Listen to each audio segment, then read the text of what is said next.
Assalamu alaikum, family. Peace be unto you. Welcome to the State of Black Businesses. Today we're going to do part two of the report published by the FSIC and its partners on efforts to deny minorities participation in the U.S. economy. Man, I made some chai tea this morning and it is hitting. All right. So look, grab your coffee, grab your tea. We'll be right back. We're going to go into part two. But part two is just to motivate us. Yesterday, to me, was pretty depressing, finding out what's really going on. But we're going to dive into some of the strategies that we can use and what we can control and how we can begin to work to combat this. So we'll see you all in a few on the other side of these commercials.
O Allah, guide me among those whom Thou hast guided aright, and preserve me among those whom Thou hast preserved, and befriend me among those whom Thou hast befriended. Bless me in whatsoever Thou dost grant me, and deliver me from the evil of what Thou hast judged. Surely Thou judgest, and none can judge against Thee. And he whom Thou befriendest is not disgraced. Blessed art Thou, O Lord, and exalted be Thee above what they set up besides Thee. I bear witness, nothing deserves to be served besides Thee. And I bear witness that Muhammad is Thy servant and apostle. Amen.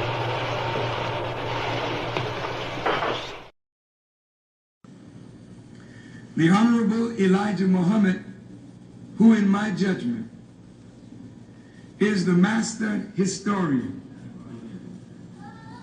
taught us that of all our studies, history is the most attractive, and it is best qualified to reward the researcher.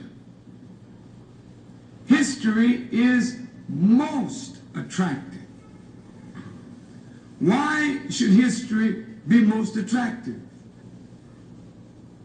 Because history is the recorded time of the human family in its struggle to overcome obstacles. There is no life that is without struggle. The Holy Quran teaches us that man, meaning man and woman, is made to face difficulties. And after difficulty comes ease. But it is history that guides us through difficulty. For if you know how people who had difficulty yesterday got through, and if your difficulty is somewhat similar, then today we also can get through if we follow the guidance of history. This is why Carter G. Woodson and many of our black giants fought for black people to know our history. Because in not knowing our history, we don't have a guide. And without a guide, we are lost. No wonder the Bible...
Assalamu alaikum, family. Peace be unto you.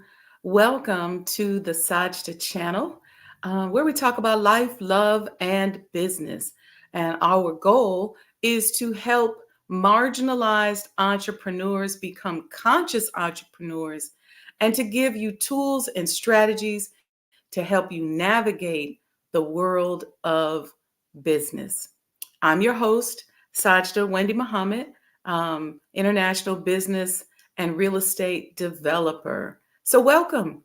Today is day 2 of our series on the report that we went over and went through yesterday. So if you missed yesterday's show, you're going to have to go back. We're not going to go back over the report today, but you're going to have to go back and listen to part 1 of this series, where we talked about a tactic that is being used by a small percentage of people that has a big impact, where major organizations, government organizations, businesses are being sued for creating programs that support Black businesses in particular. And so today I want to talk a little bit about what tools are within our tool belt that we need to be more focused on, more conscious of, so that we can begin to cushion the impact of these lawsuits. And we're gonna continue to have this conversation. We're going to be back Friday and Saturday for coffee talks, where we'll continue it. And I'm just going through another report. I've just been diving through it, that we're going to start on, God willing, Monday. Okay.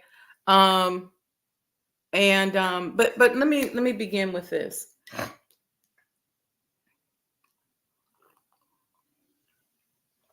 There's a mental shift that I want to support in business, where a lot of financial advisors and wealth advisors and people who speak on money are trying to focus us on mimicking that wealthy 5% that we oftentimes call the white man. And a lot of us are into, well, I got to have me some passive income. I'm not trying to work. I'm not trying to do anything. Okay. Now, the Honorable Elijah Muhammad teaches us that we should study the white man. And again, like I said, we oftentimes exchange that wealthy 5% with that term white man, because not all white people are rich and not all white people control the economy. Okay. Yes, there are certain privileges that they definitely have inherited for sure. And But when we're talking about this wealthy 5% that all of us are chasing, I think it's important to identify who and what we're talking about and what techniques that we are being told we should be chasing or deploying or mimicking, and how we got there. Okay.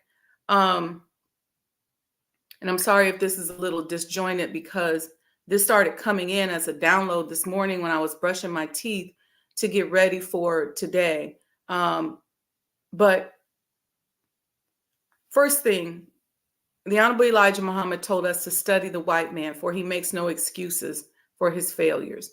So we want to study. Okay, we should be studying. We should be studying business. We should be extracting things that we can use, things that support our ability to climb ourselves up out of this situation. We cannot discount the need for a power greater than ourselves. And so the importance of our spirituality and our religion. Entrepreneurship is all about spirituality.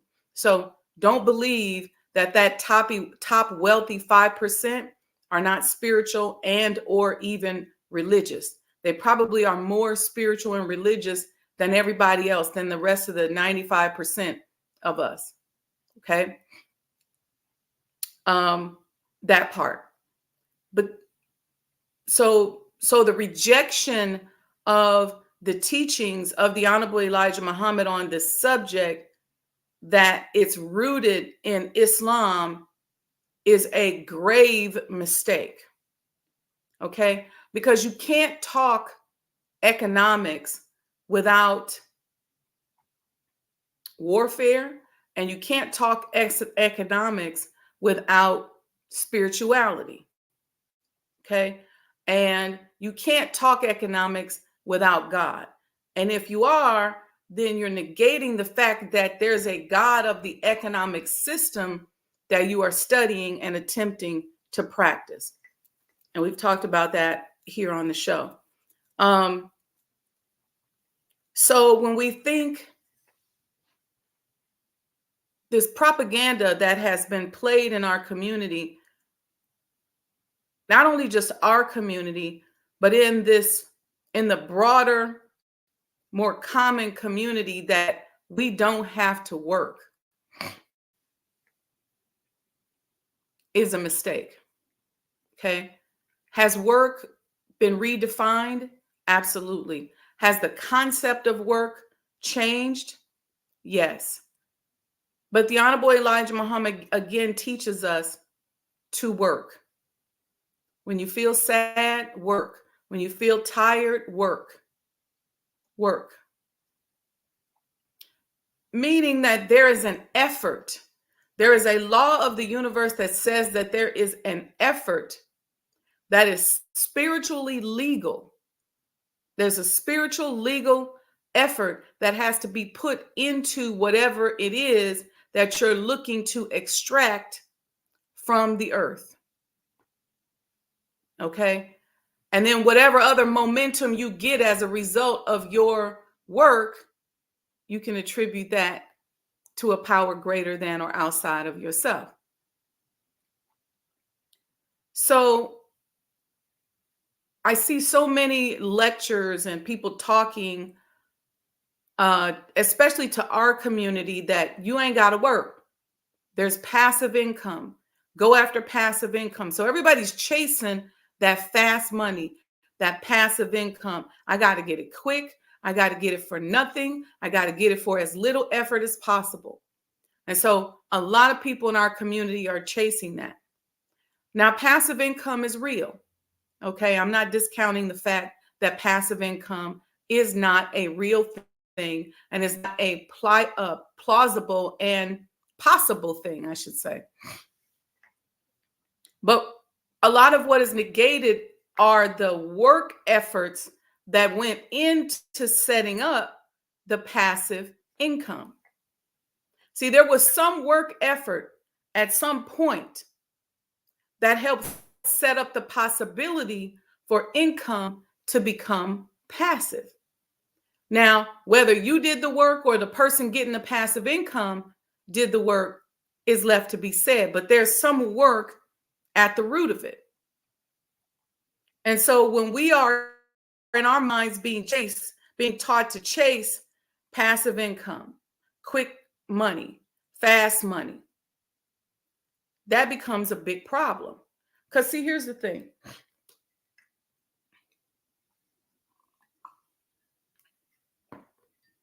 When we're being taught that, we're being taught to chase a predator. Let me tell you what I mean. Let's say, for example, I sign you to a music deal. Okay. You write all the music. It's your creativity. It's your persona. It's your vibe. It's everything. It's from your culture. Everything is yours. And I sign you to a deal and tell you, well, in order for people to hear your music, whether it be on radio, whether it's on the internet, no matter where it is, you got to go through me and I got to get 40% of your money. So in essence, then I just go and take your music, plug you into a system that is a limited access system, meaning you obviously can't go to that system and plug yourself in. You are either under the illusion that you need me to plug you in, or you can't go plug yourself in. But for whatever reason, I need to be the one to plug you in, whether it's because that's what's in your mind, or whether it's because that's how it is, or because of what you've been taught. Okay. And all I do is just plug you into a system. That's really all I do. And maybe that's worth a service fee. That could be, maybe it's worth 2-3%. It damn sure ain't worth 40, 50, or 60%. However, you go out here, you write the music, you doing everything. It's your creative content. And then I say to you, not only am I going to plug you into a system that my friends and people that I'm connected to have allowed me to plug you into, I'm also going to own a large percentage of what you bring me to produce. Okay. So I haven't put any work or any effort in. I own, maybe your masters, I own it. And I may give you a few dollars up front to make you comfortable, because I know you come from a poverty-stricken environment. You got bills to pay. Your family has been investing in you. They want to see you make it. And your money psychology is bad and you thirsty. Okay. And I dangle that in front of you. And you say, okay, go ahead. Own my masters. Take all of it. And then take 60% of the funds. So now you are working, writing, performing, singing, doing all what you do. And I'm on the beach, on the yacht, living off of that 60% I got from you for distribution, that 100% of publishing I got from you on your masters, and everything else I get from you, I get a large percentage. And so that becomes my passive income, because I'm not doing anything. I'm making money while you working. Okay. This is the model that a lot of us have been taught to chase. We've been taught that we want to be on the other side, not necessarily from a music standpoint, but we want to be on the other side where we are making money in our sleep from somebody else's efforts. That is the predatory model that a lot of us are chasing. And we say these things and it goes around the internet. If you're not making money in your sleep, you ain't making money. And so we start chasing that, not really understanding the origin of that. If I go and kidnap you from another country, or you come here seeking asylum, for example, or I just steal you, kidnap you, bring you here, make you a slave. I don't pay you anything. I give you a small little place to live, or I could give you a nice place to live, but I don't give you any money. I make everything. All my money I make is based on your blood, sweat, and tears. That became the business model or the ideal business model of the American economy. Somebody else does the work, and then somebody else reaps more of the benefits. And so we're constantly chasing that. So when you see a lot of these lawsuits against companies that are designed, that are working to give Black entrepreneurs an opportunity and to put them in front of checks, and you see these people come and say, no, no, no, no, we're going to file lawsuits to make it very difficult and make it scary for these companies to help you. That's because they want you and I to continue to be in a position where we work, we can get some money, and then they get a lion's share of the money. Okay? It's the same setup even when we work in corporate America. We might be making $250,000 a year. But that $250,000 a year that has been allocated to pay you and I is generating millions, maybe in some cases, or helping to generate millions for the people on the other side. And so sometimes we don't understand that. So they're constantly telling us, you know, you ain't making money if you don't got passive income. Understand what that means. There are some investments that you can make where you can truly earn passive income. I'm not going to give investment advice, but there are others, and in most cases, that's not possible. You still got to work. You still have to you still have to deploy something that is a law of the universe, where some effort, it may not be what you and I design or define as work, but there's some effort that has to be released from you that creates a momentum at a particular object or subject that draws benefit from it. But momentum is a law of the universe. So to say to somebody that you don't got to do nothing, you can just sit up on your you know what and make money, is tricknology. Because even if you are sitting up on your new you know what making money and you're not doing anything, somebody's doing something, and somebody's putting that effort and that momentum out into the universe at that object and causing benefit to be extracted. So whether you're breaking off a piece of that extracted benefit from somebody else, or whether it's your effort, some effort had to go into it. Okay. So we got to get out of our mind trying to get this fast money, this quick money. And I get it. A lot of us don't want to work. But I think we have to redefine work and look at it as there has to be some effort that comes from you as that source object that is laser focused onto a situation, a person, a place, and a thing that creates a momentum that causes some type of harvest or extraction that we then can take and benefit. There has to be some kind of effort. And so maybe we need to stop looking at work in the context of being a slave, or stop looking at work in the context of work as defined during the Industrial Revolution, time clock, 9 to 5.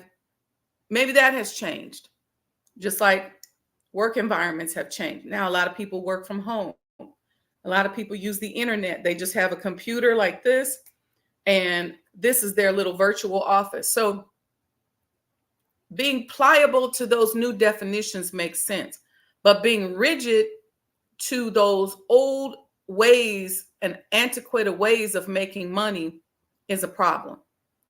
And before I show you this video on the importance of work, I want to also say this. I cannot emphasize enough that the Honorable Elijah Muhammad told us to work. Work meaning momentum. You got to put in the momentum. You got to have movement towards your goal. You have to work. When your goal looks like it's not going to happen, it's not going to come, some kind of effort has to go out. You may say, I'm so tired, I can't get up and shovel anymore. Well, you better be sitting on the side of the road and figure out how you're going to put the mental energy in to either get somebody else to come help you or give yourself more energy. But some type of effort has to be coming from you that one could define as work. Okay? Let me know if that makes sense.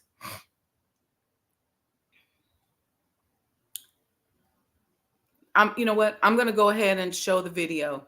And I want us to think about this concept, because here's the other thing. I'll say this. I meet so many of you as entrepreneurs who you may have started your business and you hit a lick. Okay.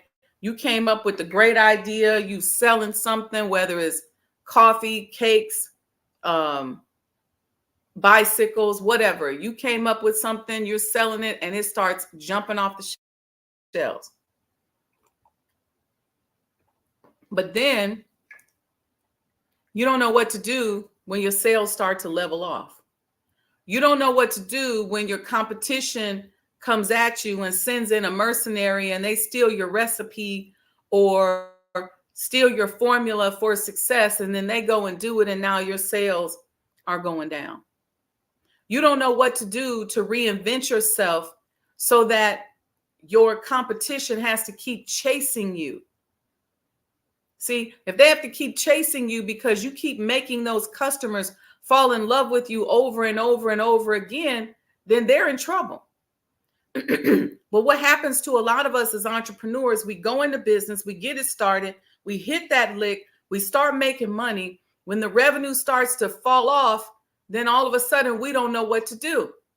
And it's because we locked ourselves into making money with very little effort, or making money with the same stagnant level of effort, or making money doing the same thing over and over and over again.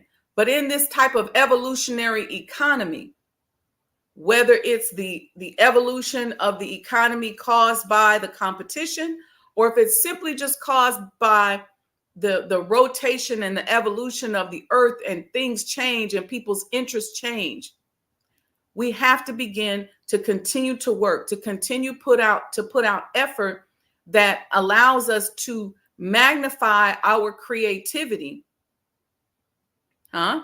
so that people fall in love with us over and over again. And so what happens in small businesses, we get stuck.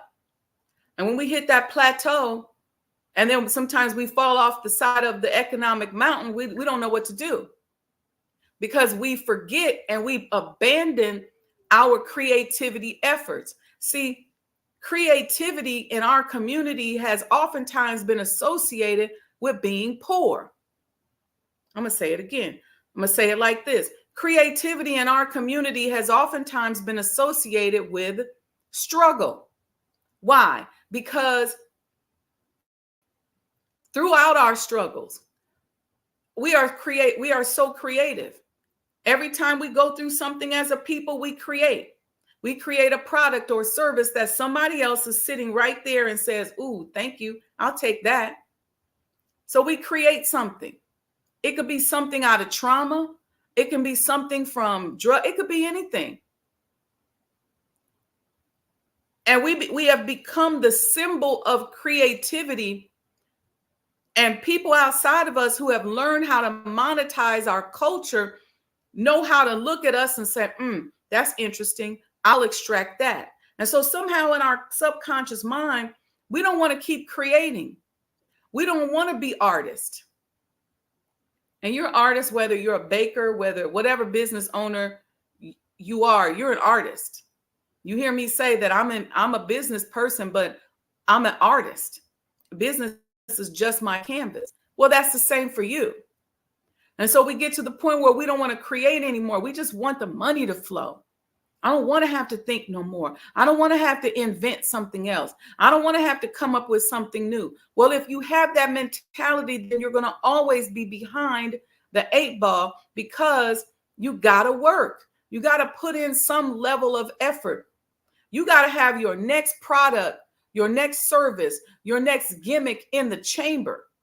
So as soon as the competition thinks that they caught you, soon as they look on your channel and see what you wearing, how you vibing, what you saying, what you're doing, what products you're making, as soon as they do that and decide, oh, I'm going to do that too. As soon as they start trying to monetize what you've popularized, you should be ready with the next thing that you're doing. Make them constantly chase you. How do you do that? Through your creativity. Stop thinking that one day you're going to hit this passive income lick and that's it. Because that's really, really tricknology, and it's very, very deceptive. Because a lot of us think we're going to hit that big lick and I'm going to put this big old money in the bank and then I'm going to be good. But it's so tricky, because even when you put money in the bank, if you got money sitting in the bank, let's say you got $10 million sitting in the bank, and say you got $1 million sitting in the bank.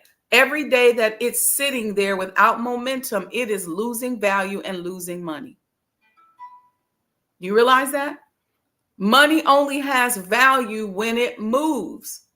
So if you're not figuring out how to smart and intelligently move that money that you're sitting on, all you're doing is losing money each and every day that it just sits stagnant. So you have to think of money as energy. Money money mimics the universe. See, the Honorable Elijah Muhammad already taught us that the earth rotates around the sun. So there's movement. And then as it rotates around the sun, it is turning on its axis. So let's say the earth is moving around the sun like this. As it's moving, it's rotating. Okay. So that movement, and understanding that, we have to understand how we have to mimic the universe when it comes to extracting from the earth what it is that we want. Those are the laws of the universe that we should be looking to put into practice. He gave it to us. So it's that law of motion, that law of movement. Money is no different. And we have to stop looking at money as a god. I know we all want it. I know we're all challenged by it. I know it's a problem. That's why they can go and sue these companies. And these companies will say, whoa, I can't really help y'all no more because it's affecting our bottom line. They know that money is the god of this world that we live in. But if you and I start to make a shift and say, no, it's not a god. It's just one of those things I need in this universe to navigate and have the choices and live the way I want to live. But I'm going to see money the way the laws of the universe work, with the momentum, with the energy and the motion.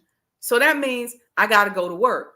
That means I have to be creative. Why is creativity so rewarding? And why is creativity a resource that produces culture and aspects of a culture that other people can monetize?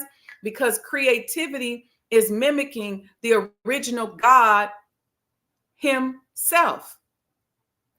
He created himself out of triple darkness. And then he created, his first creation was his mate that he then used to reproduce himself.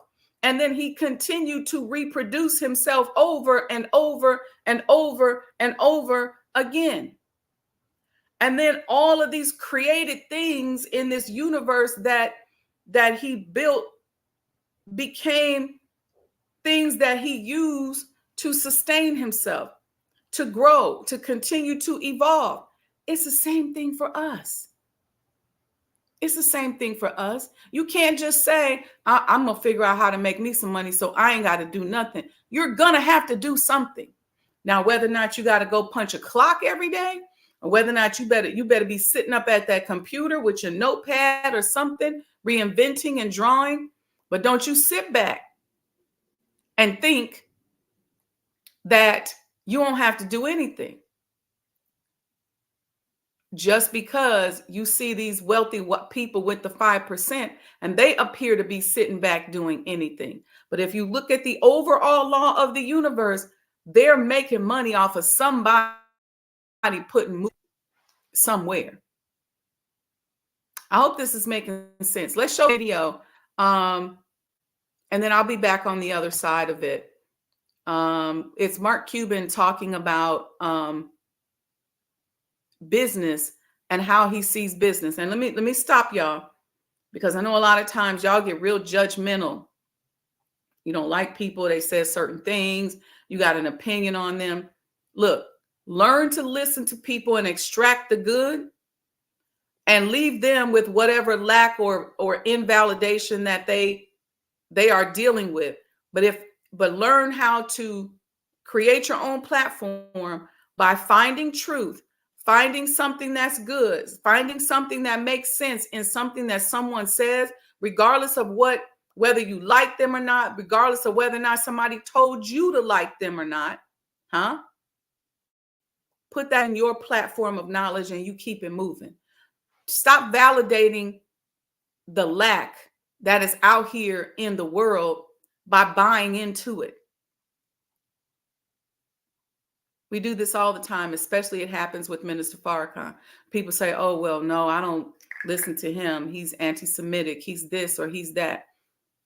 He's none of that. But whether you believe that or not, it should be irrelevant. It really, really should be irrelevant, because you're missing out on a wealth of knowledge all because somebody told you a lie about that person. So I'm saying when we show these videos, we are looking for knowledge that we can use and put into our arsenal, if you will, so that we can become better members of the business world and become leaders in the business world. All right. Okay. So let's see here.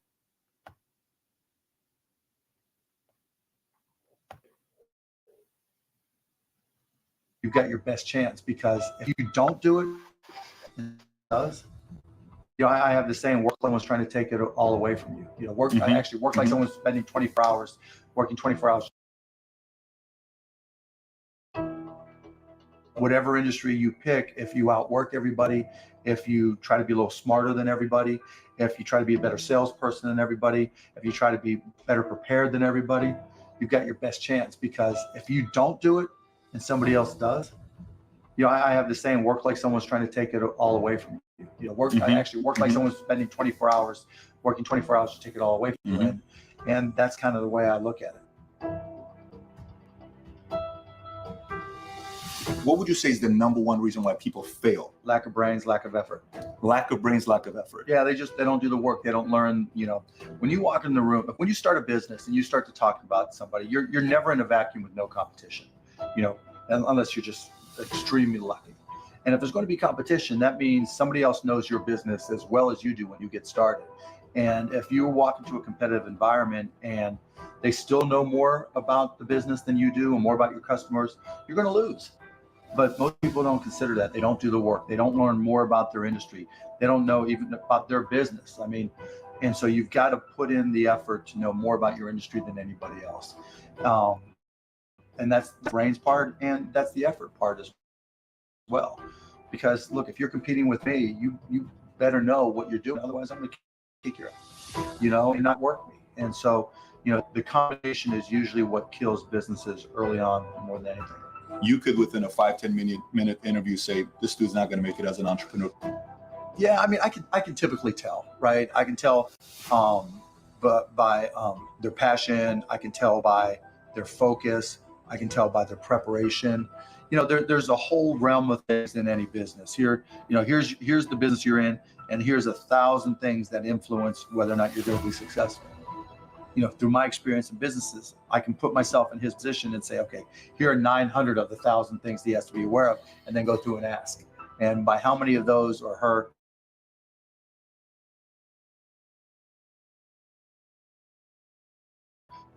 issues they've been able to address already. That kind of gives me a sense of how hard they're willing to. You know, questions to say, okay, what do you want to know? And you know, when they start saying, what should I do? They ask you. Yeah, you know, and that's fine, right? And I want them to ask questions, but you know, people like to say, you know, the only stupid questions are the ones you don't ask, and that's not right, right? Because the questions you ask tell me more about you than anything else you do.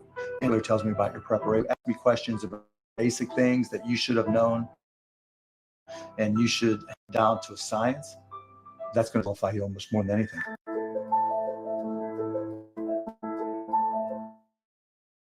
If you're not always to this minute, if I'm not continuously learning, if I'm not just absorbing as much as I can absorb, right? So you're about paranoia. The greatest source of your paranoia should be knowledge. If someone else knows more than you do, and if you're not learning, if you don't know if you don't know how to learn, if you don't have a thirst for learning and acquiring information, you're SOL.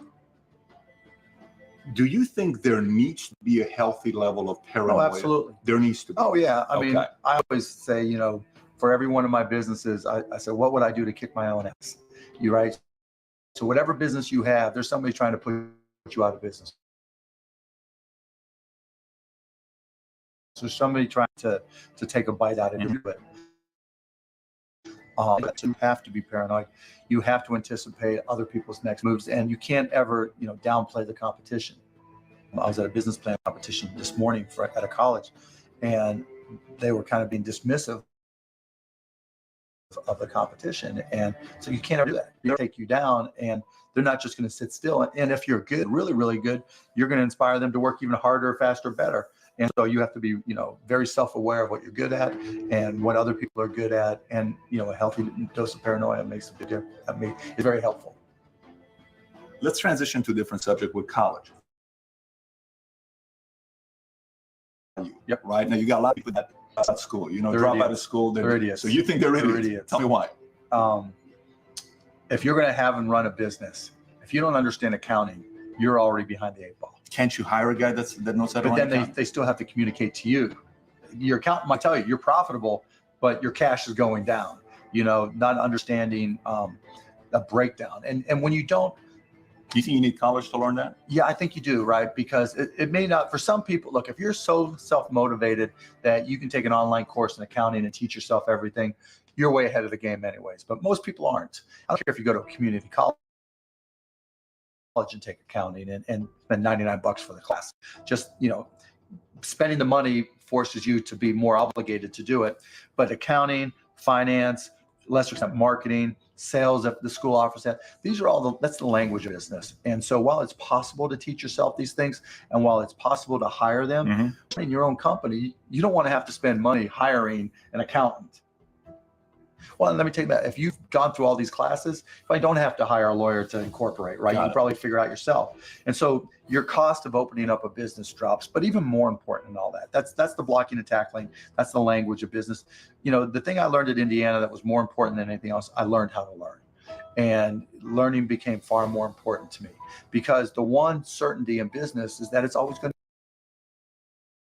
Working with Thrivent is so special because they help us with our finances while empowering our love for giving back.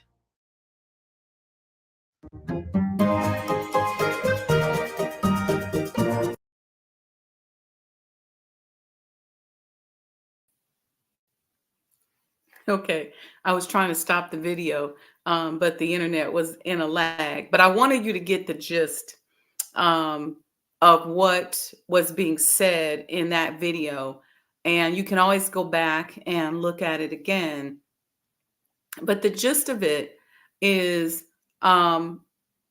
we have to work. We have to be putting in effort to recreate ourselves.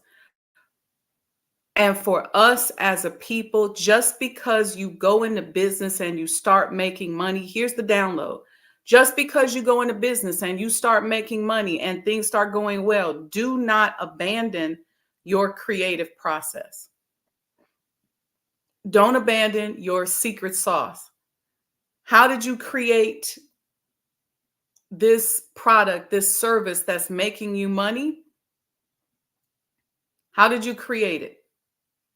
You created it probably out of a need, probably probably in from being stressed out. It probably came from something that was traumatic in your life, or from someone who was going through something. Like a lot of us take grandma's cooking, and grandma came up with a technique for cooking because maybe she didn't have a lot of money, so she learned to stretch and use certain products and stuff like that. Well, then you took and you turned that and you monetized it. That's just an example. You could say, well, all right, I've always been doing this particular product or service, but I lost my mother or cousin at an early age, and I was really close to them. I was very traumatic. It was very traumatic. So I'm going to name the business after them. Usually there is some traumatic situation that you are transforming that caused you to then go into creation. Or let me say it like this. A event happened that had a negative impact on your life, and you use creativity to transform that trauma, and now you're monetizing it. But it's always the creativity that comes as a result of that struggle. A lot of people paint or draw because it's a stress relief for them. And those paintings and those drawings become bestsellers. A lot of people write because it's therapeutic, or they want to just tell a story because they're worried that the story is going to get buried. And then that writing becomes a bestseller. Okay. So there's a lot there, a lot that marries creativity with work or stress or movement. Don't forget that when you start making money in your business. Don't get so caught up in the money flowing, because you better believe that there's some competitor out here that is looking to take over your business, to take over your market share, or to put you out of business. That and I don't want you stressing over that. Just understand that's just the movement of the universe. Things change. People's interests change. People don't have the same taste that they did 30, 40 years ago. Right? So if you still selling, let's say you started selling bell bottoms in the 70s, well, then when you got into the 80s, the 90s, the 2000s, those bell bottoms wasn't selling. You had to wait until they now coming back in style. Well, what did you do during the meantime? You had to create something else, is what I'm saying. I think we got the point, and I think we've driven the point home.